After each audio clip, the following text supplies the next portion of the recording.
Hello everyone, my beloved dragons. Today we flew here to hear a story about Murka and how we conquer a hyper-competitive vertical, which is social casino. So today I'll focus on showing you how we defined, how we looked for, and how we caught some whales. On top of that, I'll share some case studies, how we are approaching data streams, how we optimized our campaigns, especially DSPs. So let's go. Before we start, let me introduce myself. I'm Kazimierz Merklejn. I'm a senior programmatic manager at Murka, but previously I also worked with other type of networks. So I have almost 7 years experience in the industry. I tackled like majority of existing network types, and today I'll share it with you. And of course, now something about company, Murka. Instead of saying it, let's watch a video together.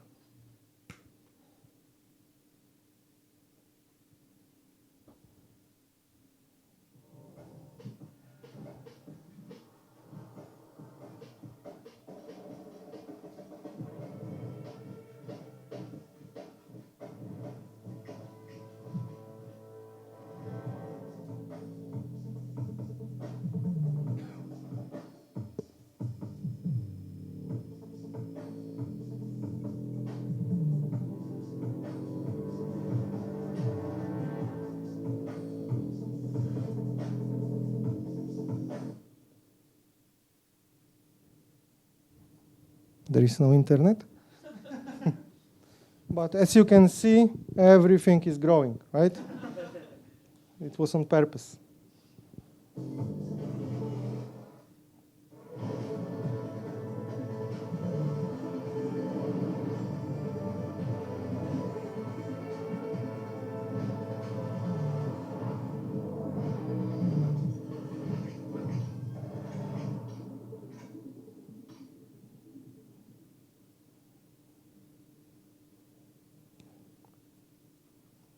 Okay, so as you saw, we are a developer of social casino titles.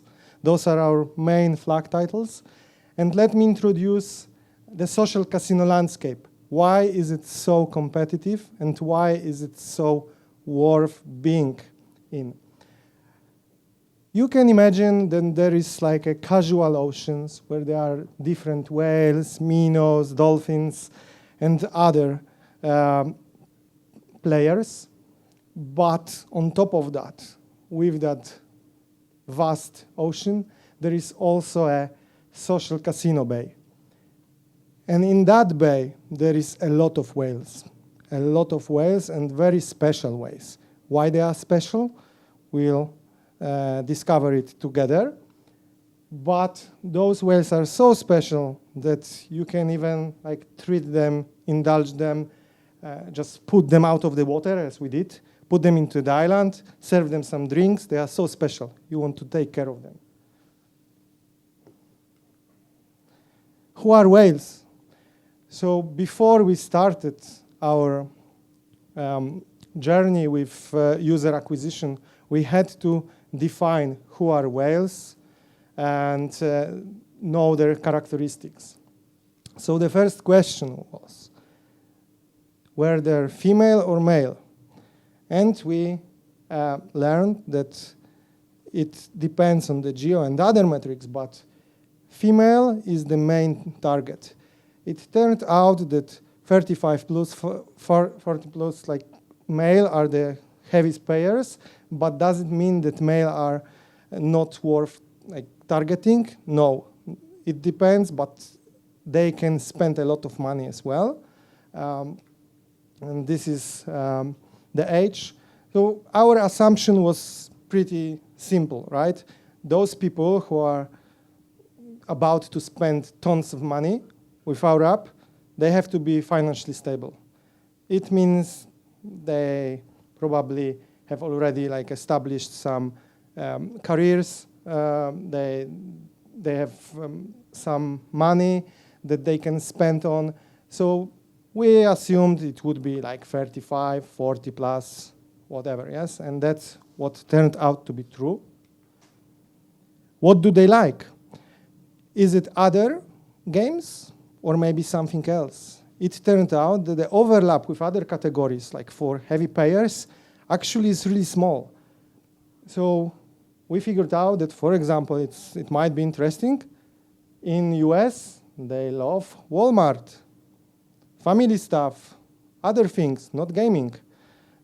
So it was really interesting discovery for us, and we could use it while targeting. Does it differ per geo? Yes, it does. We found out that in US, our main target were female, but for example, in Europe, the split was more 50-50. So there were also a lot of whales from social casino genre, from male. And this is like never-ending question that we've tackled already. We found out, we know some tricks how to catch them, but it's still an ongoing process because of the never change, always changing like environment. It's never like one solution. So we have to learn constantly how to do that. And why they are so special? This is the question. So imagine that those payers, those heavy payers, like are willing to spend much more than in other verticals. You can see here that the average IAP value for social casino payer is $12, where the next one is between, like, which, for example, casual is between $6 to $7. So it's a massive difference. It's twice as much. They why all our competitors are looking for those players and can pay a lot of money. And this is very competitive, and you have to target and look for them really smartly to do it efficiently. So let me get back to the past. This is the history. It was happening a few years ago, where like UA started to be more and more important. There were like some galaxies that were visible that we could use for user acquisition, and those were SDK networks. That's the first one. And we used them, like, it helped us understanding where are those good payers. Because then we were just like targeting different apps. It helped us understanding if those players are from only other social casino apps, maybe from some casual ones, maybe from non-gaming apps. So we discovered which categories work well for us, where is our audience. We use that knowledge to whitelist, find those best sources, and try to buy as many installs from them as possible. We also understood which are underperforming and decided to blacklist those. Then we had an option also to do some kind of buyouts, so buying in CPM models, like just to target those best apps and try to just pull all sources possible from them and then see what's the outcome. We were doing all of that. Also, back then, Facebook, now Meta, allowed us to understand demographics. Yes, because we could see what's the ROAS for male, for female, age groups. So we just like confirmed our assumptions or just like modified them somehow. We also could use and play with interests targeting. We, of course, were using lookalikes, which back then was a really powerful tool. And we also were testing different geos, not only tier 1 on US, but also those emerging countries and those like less popular, I would say. Also, we have to remember that back then, like especially prior ATT, Facebook and also Google, they were very strong, like maybe especially Facebook on iOS, they were really strong. Post, it was well shown like yesterday by Mateusz Flyer presentation that ad networks and DSPs partner took advantage of that situation, and a lot of advertisers moved there. But that was in the past. Right now it's slightly different. SDK networks and DSPs for us are also really important. And Google allow us to reach search, inventory, and also test different geos. Then, with time, over time, those networks, they developed. They naturally started improving their products, introduced new targeting methodologies. So Facebook, for example, they introduced app event optimization and then value optimization, which help us reach those heavy payers more in more automated way. Google introduced TCPA, TROASes in campaign. SDK networks naturally added much more targeting options, like devices, like categories. It depends on the networks, but it was a lot of different options for us to try. And of course, ROAS and retention optimization, which was using machine learning, but within their inventories. And the new player entered the market, which was DSPs.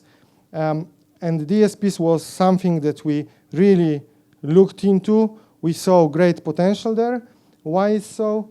Because for the almost first time, there was a focus for user. DSPs were looking for certain characteristic, and they were trying to catch that users serve our ad to them, no matter what app they were in. So that was great, and also they could optimize to our goals, not buying randomly from different apps.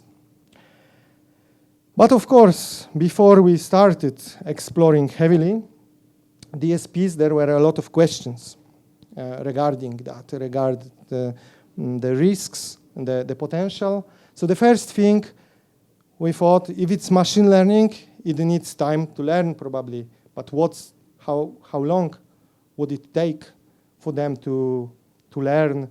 And we discovered that it takes sometimes. So usually it was a few weeks at least, but even though in some cases didn't show the great outcome. So apparently we had to invest a lot of money into that, but we also discovered, and our DSP partners ask us to feed their algorithms by sending device IDs of payers so they could calibrate their models faster. This was actually something that helped a lot, and we could faster achieve required results. About scale is massive. Of course, usually it's easy to scale, but scale is not enough. We need to focus on ROAS. But once we could see good results, it was easy to just hit daily caps that we were setting. And of course, we were just monitoring if it affects somehow our performance. Quality, once calibrated, pretty sustainable. I must say, of course, like always, there were some hiccups, but in general, we understood that great scale with decent results are achievable via DSPs. If there is like a big money, there is also fraud, right? So we focused on fraud detection. There is like variety of tools that now we can use, but back then there were also tools, maybe not that sophisticated like they are right now. So we were aware there were some partners that we could find fraud, of course, to some extent, but in general, those well-known DSPs that are listed in the, for example, AppsFlyer index, those are pretty clean from time to time. You can find something like that, but in their best interest is also to fight with that. So it's not a very common thing right now for DSPs. So they are pretty safe. Can we optimize it? Because at first we had to rely on the algorithms. We had to just like put some money. The only role from our side was feeding the algorithm with additional data and then changing daily caps. That was what we were doing. But with time, there were more and more opportunities to optimize, which I'll show you on the next slides. And we started doing that. And the next question is, does it affect direct? What I mean by that, because when you buying via DSPs, you are reaching different inventories. So we were buying from Google inventory, we were buying from Uplovin, Unity, Charboost, Wangle, AdColony, and others. And all of those networks, we already were buying directly. So the natural question for us was if it's something that will affect results there, which were stable in some cases were not. So we wanted to understand if the results are good buying directly, if those would be affected. And on the other hand, if there were some sources that we were unsuccessful buying directly, if we can achieve success buying via DSPs. And we didn't see really the negatives on buying, like it didn't affect our performance from direct buying. What's more, we could achieve good results from some inventories that we couldn't do it by buying directly. So that was very good news for us because apparently some areas opened for us.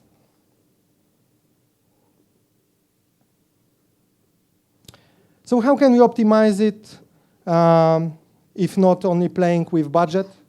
Ad exchanges, that's the first one. Ad exchanges is something that we can get from our partners' data because we are usually buying in like several ad exchanges. AdX, Uplovin, those are the biggest. InMobi is pretty big, Fiber as well. But it depends on the partner. There is a variety in terms of spend allocation. And we understood that having that data can allow us to optimize it by just blacklisting or decreasing spend for certain ad exchanges that we couldn't see any results. And it, in a long run, it really helped us to optimize some of DSP partners. But of course, it wasn't available from the very beginning. Right now, for us, it's a requirement to have that opportunity to see clear performance reports of ad exchanges and do something about it. I mean, blacklisting or moving certain ad exchanges to the separate campaigns. Then publishers. Publishers, you may think that it's not worth optimizing because what DSP do, they just look for users, no matter where that user is. So it doesn't make any sense to optimize toward publishers. But in fact, we discovered that there is a lot of like installs for certain apps that are not delivering at all. So it doesn't make sense for us to keep allowing those algorithms to buy from there because it's not worth it. I will show you some case studies from publisher optimization later on. Same with creatives. Creatives, of course, are really important as always, especially for DSPs, because there we are buying for in like CPM model, which means we are paying for impressions. So the highest IPM metric is, in theory, the lower CPI is. So it can massively lower our acquisition costs, and we are paying like very big attention to creatives, especially the DSP partners allow you to test different formats. Usually for SDK networks, for example, there are videos, but here banners are really popular and you can play more with that format. And there are also others like OS versions, like category targeting even. Those are stuff that are available for SDK networks. There are also additional things. It depends on the partner that can be done and something that we are doing at Murka. So how do we look at the data that we are getting from DSPs? So here, Murka, what we are connected via API with all our partners, with all our DSP partners, and we are receiving costs from them. We are receiving impression clicks, so those data to analyze, and of course very granular data. So we have publisher, creatives, geo, all those breakdown are there, and of course we are also taking data from MMPs regarding in-app events and installs. And now I'll show you some case studies that we are finding in our DSP partners. So this is the first case study. This is really desired structure that we would love to see, that there is a plenty sources that you have really good sample to optimize. You can make out of it certain decisions. You can look at ROAS, at retention, everything, and decide if you want to continue with those apps or not. If you want to blacklist this. Also, you can recognize easily, because transparency is really important and we always require it. If you have bundle IDs or app names, you know what the category is, or you can check it if you are not sure. But you can see what works for you or what doesn't. And based on that, what we are doing, we are blacklisting, whitelisting, and playing with it. Sometimes we target certain categories only. And what's very important and what we should be doing, we are sharing that knowledge with other teams. At Murka, we have different teams. One is responsible for SDK networks, one is responsible for social platforms, and I'm responsible for DSPs. So I'm always sharing that information so they can use it and utilize that knowledge for their targeting. Life is not that simple. So there are other cases. We are starting with a new partner, and what can we see? Not much, right? There is not that many installs. What we do, we ask, of course, what happened?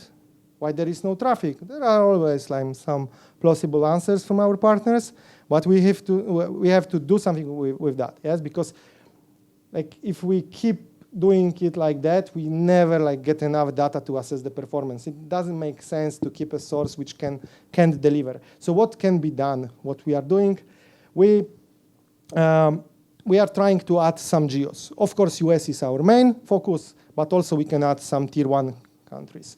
Yes, if it turns out that we can achieve certain volume via the whole month and the performance is good, with that bundle campaign, why not? Yes, we don't have to focus only on US. What we can also ask, we can ask to maybe focus on really apps which have the highest daily impressions and target only that whitelist campaign. Maybe if we set right goals to that campaign, we'll be able to achieve more. So that's what we are trying from time to time. And the next thing is that we are also looking at creatives. Sometimes we start only with videos, but after adding banners, for example, we can really improve our scale, and then we are able to assess what's the performance. But let's be honest, in majority of cases, if we see such situation, it's really hard to magically change it, even doing those things. Sometimes it helps, but not always. So often we are just pausing such partners that can deliver. And this is an interesting one. This is the one that you have a lot of scale. You have decent results often, but the structure of publisher is really awkward. Why is that? Because you have only a few here, even in that example, only one source that brought like more than 10 installs. And there is like plenty of one install sources. So first of all, you can't assess what works, what doesn't. Yes, this is really hard. So it was always like strange for us. So what we started to do, we started aggregating data. Of course, if the campaign results are good, we were fine, but also not entirely, because we wanted to understand what is behind that structure. It's not typical one, yes, especially that we worked with many partners, and this is not that common. So we also started to look for fraud, because what can be done? So we did collect all those one install sources. We looked at the performance of it, and even if it was decent at day 7, which is our main indicator, we were also looking at progression over time, because sometimes it might be flattened, which might be indicator of low quality or just some fraud activities that can mimic like user behavior, even do some purchases that everything looks decent, but in the long term it's a waste of money. So that's what we are doing. Also, we discovered that we can try to just cut the long tail a little by just introducing whitelist campaigns, because then, of course, your campaign is limited to target only certain sources. It might be even like few hundred, but then you shouldn't be seeing that. At least from our experience, this is something that we found out. And also blocking certain categories, because we also used some automation to understand category performance, and there were some categories that were underperforming for us, and cutting them turned out into like really reducing the long tail as well. But usually like whitelisting is the only way to really get rid of it. But on the other hand, if there is no like fraud indicators, if there are no fraud indicators, you can just keep it if it's delivering, right? Then we have creatives. So for us, always, like, it doesn't matter what we optimize. ROAS is always the most important one. But in terms of creatives, like for DSPs, IPM is really important to keep improving it, because it can lower your acquisition costs. Other metrics are just, secondary ones for us. And how do we tackle creative optimization approach to creatives? We are trying to reach this very specific audience, those heavy whales, and we have to be smart about it. Of course, first thing, because we have plenty live creatives, so we iterate the existing ones. But on the other hand, we are trying to think outside the box and figure out something new. So here is the first example of a video that we used lifetime, like real-time marketing. Scatter slots. Why do people play scatter slots? Unique gameplay experience with a range of slot machines, visually stunning graphics and design, and the possibility to win big. Can I win millions playing scatter slots? It is possible to win big playing scatter slots. Where do I download scatter slots? Click on this video to get the app. Yeah, so we tried that approach. Everyone loves ChatGPT, and you saw its answer. Then, of course, we iterate plenty of existing best working videos. So in our social casino apps, there are a lot of characters. And we know what characters are really popular within our app, and we just like use them in our videos. And here is like Lady Femida.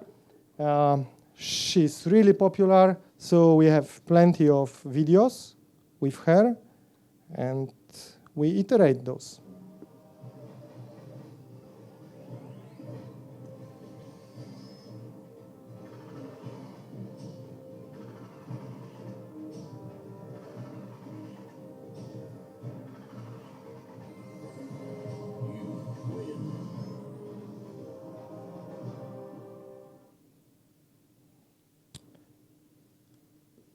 We also want to indulge some of our users. So this one was prepared especially for a male audience, because as I mentioned, we have a lot of characters. We picked those attractive ones, I would say. Oh, it's not that easy. My hand is shaking.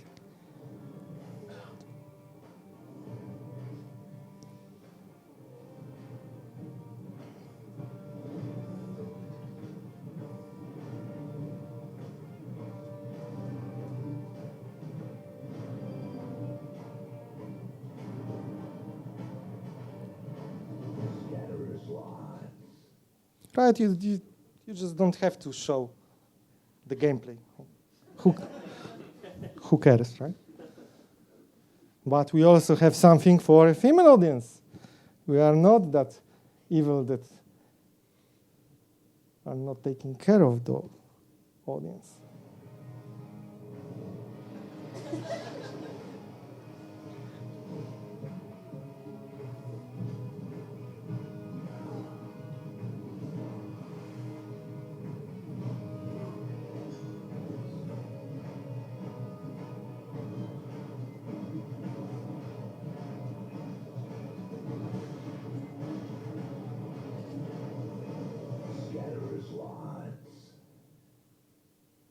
Nice, right? Do you remember this firefighter? Look at me. I was used as a model. No ROAS yet. Probably because of the other characters. And now this is slightly different app, because this is our scatter poker. Hold them up. And we checked what our heavy payers are looking into in our app. Of course, the main feature is the pure gameplay, that you are just like playing poker, advancing. But on top of that, we have this passive event, which is Scatter Cup. By playing, achieving goals, you are climbing in ranks. And it turned out that those heavy players actually are care about it. They look into those leaderboards. They are clicking it. So we wanted to combine gameplay with showing that there is such a feature to lure potential good players as well.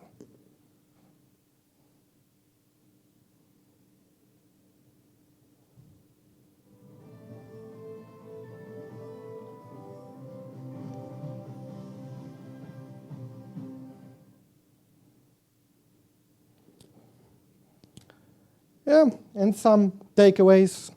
So first of all, you saw that we tested a lot of things throughout the last few years. And the most important thing, I believe, is to always participate in any beta tests of networks that you work with. Why is so? Because you always want to be involved into new solutions. In many cases, at first, it would be a failure. But in some cases, it might be a success, and you'll be one of the first to do it, and you can really advantage that. So the sooner you start it, the better. Different data. Each partner provides different data. And so you won't see only this desired structure. There will be really different ones, so be ready for that and figure it out how to tackle each of it. Know your audience, as we learned.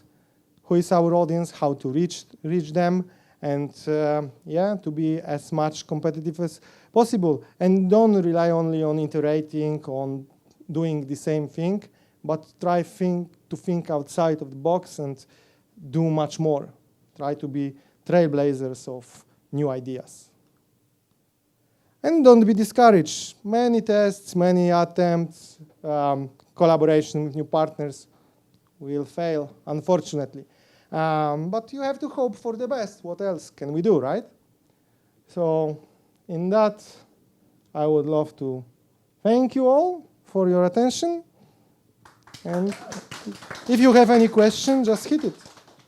Okay, thank you very much. And we still have a few minutes for questions. Anyone? I think so. One question regarding those situations when you start a campaign and you have basically all of those sources like one, etc. What's usually the approach? Just like, oh, let's try more of those and those, or what's the best approach, or the one that you've seen as most effective in such a situation?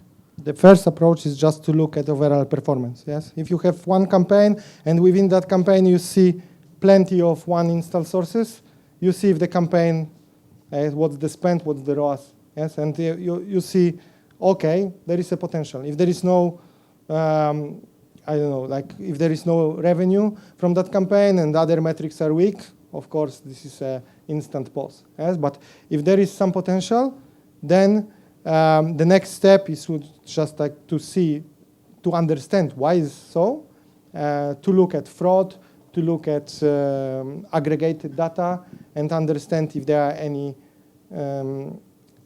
if there is a way for us to just reduce this long tail, and even if there is something else than one install sources. Because in majority of cases, if there is a scale, also there are some sources with decent amount of installs. So you can optimize toward like publishers there, but just to understand the long tail. So in our case, it's usually just taking that long tail separately and assess the performance. If the performance is not there, or if there are any concerning indicators, of course, then we try to reduce it by those things that I mentioned. So category, blacklisting, or just move entirely to the whitelist campaigns. Okay, thank you for your answer. Any other questions?